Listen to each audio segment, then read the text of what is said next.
आऊज़ बिल्लाहि मिनश्शैतानिर्रजीम बिस्मिल्लाहिर्रहमानिर्रहीम। शुरू अल्लाह के नाम से जो बड़ा मेहरबान और नहायत रहम वाला है। उम्मीद आप लोग खैरियत से होंगे और इस वीडियो में इंजीनियर फैसल आपसे मुखातिब है। आप देख रहे हैं डीएई और केमिकल इंजीनियर्स के लिए तैयार किया गया पाकिस्तान का सबसे बड़ा channel chemical engineering as tech, जिसमें 800 प्लस लेक्चर्स मौजूद हैं और मज़ीद लेक्चर्स की तैयारी जारी है।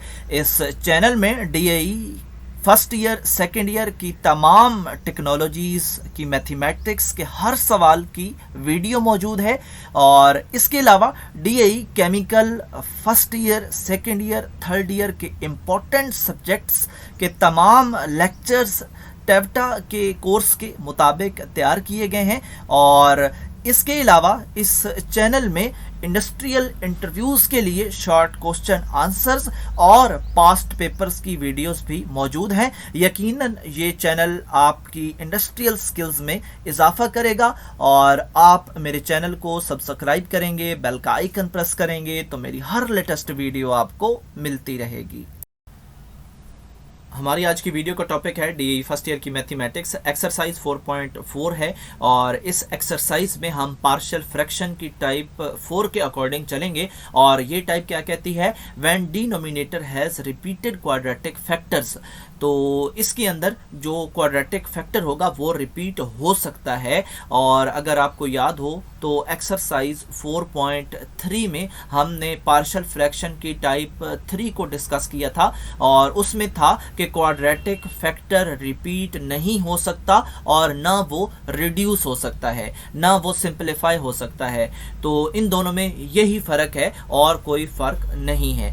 तो अपने अगर सवाल को हम ऑब्ज़र्व करें तो इसमें जो 1 प्लस एक्स स्क्वायर और होल की पावर स्क्वायर है ये हमारा क्वाड्रेटिक फैक्टर है और ये रिपीट हो सकता है। अगर आपको याद हो तो इससे पहले भी हम एक्सरसाइज 4.2 में जो क्वेश्चन करते रहे हैं वहाँ पे जब होल का स्क्वायर आ जाता था तो हम उसके जो पहली टर्म्स थी उस सीरीज़ में उनको भी उसमें ऐड करते थे। कैसे ऐड करते थे, बिल्कुल ऐसे जैसे कि अगर आप इक्वेशन नंबर 1 की राइट साइड पे देखें तो डी एक्स प्लस ई बटा 1 प्लस एक्स स्क्वायर होल की पावर स्क्वायर लिखा है। तो ऑफ कोर्स इस की पावर तो स्क्वायर है लेकिन इससे पिछली टर्म की पावर क्या होगी, 1 होगी, यानी 1 प्लस एक्स की स्क्वायर और होल की पावर 1।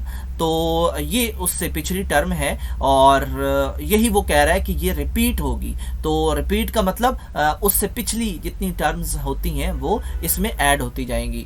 तो ये क्वाड्रेटिक फैक्टर जो है वो खुद तो रिपीट हो रहा है ना, 1 प्लस एक्स स्क्वायर इधर भी है, 1 प्लस एक्स स्क्वायर उधर भी है। और अगर यहाँ पे तो स्क्वायर है लेकिन अगर क्यूब होता तो फिर एक और यहाँ पे ई के बाद एफ और आगे चला जाता काम जी एफ जी में और फिर वहाँ पे क्यूब होता, यहाँ पे स्क्वायर होता और यहाँ पे 1। तो बात करने का मकसद ये है कि जो भी हायर पावर होगी उससे पिछली जो उसमें सीरीज़ में पावर्स आएंगी वो भी इसमें हम ऐड करेंगे। तो जब भी स्क्वायर आता है चाहे वो पार्शियल फ्रैक्शन के किसी भी सवाल में होल की पावर में मौजूद हो तो स्क्वायर हो या क्यूब हो तो उससे पिछली टर्म्स उसमें आपने खुद ऑटोमेटिकली ऐड कर लेनी है। तो यहाँ पे क्योंकि हम देख रहे हैं कि ये स्पेशल टाइप है पार्शियल फ्रैक्शन की टाइप 4 और इससे पहले जो टाइप 3 थी उसमें भी हमने यही किया था कि अगर लोअर पोर्शन में किसी x की पावर मोर देन 1 है, कोई स्क्वायर है या होल की पावर है तो उसके ऊपर हम क्या करते हैं बी एक्स प्लस सी और डी एक्स प्लस ई, यानी हम उनको एक फंक्शन को 2 कॉन्स्टेंट्स अलॉट करते हैं।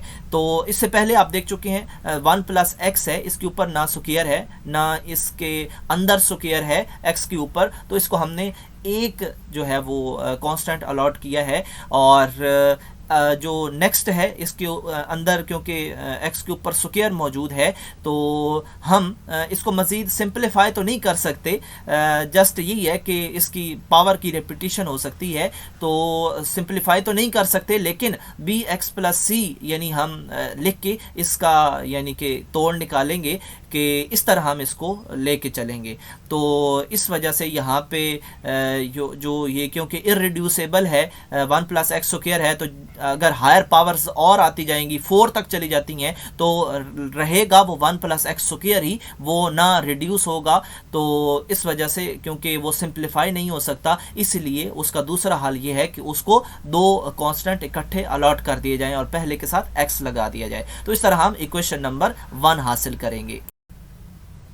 इक्वेशन नंबर 1 हासिल करने के बाद हम अगली प्रोसेसिंग भी यहीं से स्टार्ट करते हैं। हम इस इक्वेशन के लेफ्ट साइड पे जाते हैं और जो इसका लोअर पार्ट है उसको उठा के इसको लेफ्ट साइड पे भी मल्टीप्लाई करते हैं और राइट साइड पे भी तमाम फैक्टर्स के साथ इसको मल्टीप्लाई कर दिया जाता है। तो जब लेफ्ट साइड पे ये मल्टीप्लाई होगा तो ऑफकोर्स सारे के सारे कैंसिल हो जाएंगे और हमारे पास रह जाएगा एक्स स्क्वायर, और इसी तरह ये ए के साथ जब ये पूरा जो है वो मल्टीप्लाई होगा तो नीचे भी 1 प्लस एक्स खड़ा है वो इसके साथ कैंसिल हो जाएगा और हमें मिलेगा ए के साथ 1 प्लस एक्स स्क्वायर और होल की पावर स्क्वायर।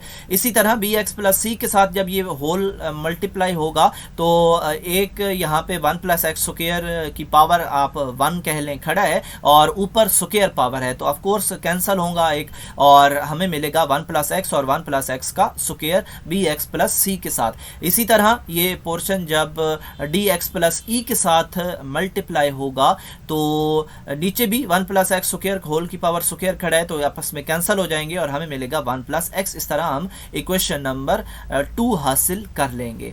जैसे ही हम इक्वेशन नंबर 2 हासिल करते हैं चलते हैं इक्वेशन नंबर 1 के पास और देखते हैं कि जो कॉन्स्टेंट्स हमने अलॉट किए थे उनके लोअर फंक्शन में कौन सा ऐसा फंक्शन है जिसके ना ऊपर स्क्वायर है और ना अंदर स्क्वायर है। अगर ऐसा है तो फिर हम वहां से x की वैल्यू उठा सकते हैं, और अगर x की वैल्यू हम वहां से उठा लेते हैं तो उसको हम इक्वेशन नंबर 2 में जाके फीड करवाएंगे और यहां से हम किसी न किसी कांस्टेंट की वैल्यू हासिल कर लेंगे। तो x इज इक्वल टू -1 आएगा, क्योंकि इसको अगर 0 की इक्वल करें और शिफ्ट करें 1 को तो जाते हुए ये साइन चेंज करेगा और -1 आएगा। इस -1 को हम इस इक्वेशन नंबर 2 के लेफ्ट और राइट साइड दोनों पे जहां जहां पे x है वहां पे फीड करवाएंगे, तो उसके अगेंस्ट आप हासिल करेंगे a की वैल्यू।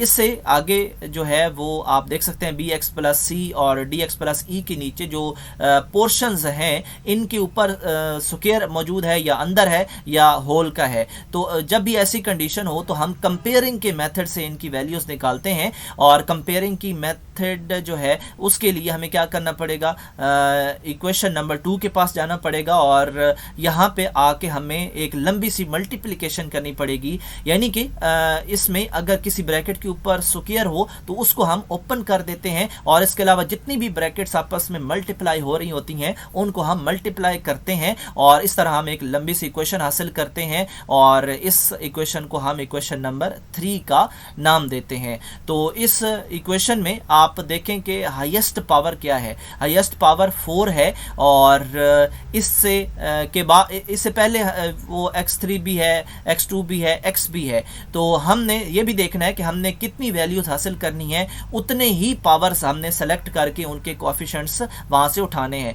तो 4 हमारे पास बी सी और डी ई हैं, इनकी हमने वैल्यू लेनी है। तो अब हमें जो है वो x की पावर 4 की जो कोएफिशिएंट्स हैं उनको भी कंपेयर करना पड़ेगा, x3 के भी करना पड़ेगा, स्क्वायर का भी करना पड़ेगा और x का भी करना पड़ेगा। हर एक कंपेयरिंग हमें एक वैल्यू देगी। तो x4 हम उठाएंगे तो लेफ्ट साइड से भी राइट साइड से भी, लेफ्ट साइड पे कोई नहीं है तो 0 लिखेंगे और राइट साइड पे a और b इसके कोएफिशिएंट्स बन रहे हैं, तो हम देखते हैं जाके कि ये a और b आ गए हैं। तो जब भी कंपेयरिंग में 2 हमें कोएफिशिएंट्स मिल जाते हैं तो एक की वैल्यू हमें पहले मालूम होती है, हम दूसरे की निकाल लेते हैं। इसके बाद हम अगली वैल्यू हासिल करने के लिए एक्स क्यूब के जो हमारे पास कोएफिशिएंट्स हैं उनको हम वहाँ से उठाएंगे और यहाँ पे हम इनमें एक की वैल्यू डाल के दूसरे की वैल्यू निकाल लेंगे बड़ी आसानी से। उसके बाद हम एक्स स्क्वायर के कोफिशिएंट्स उठाएंगे।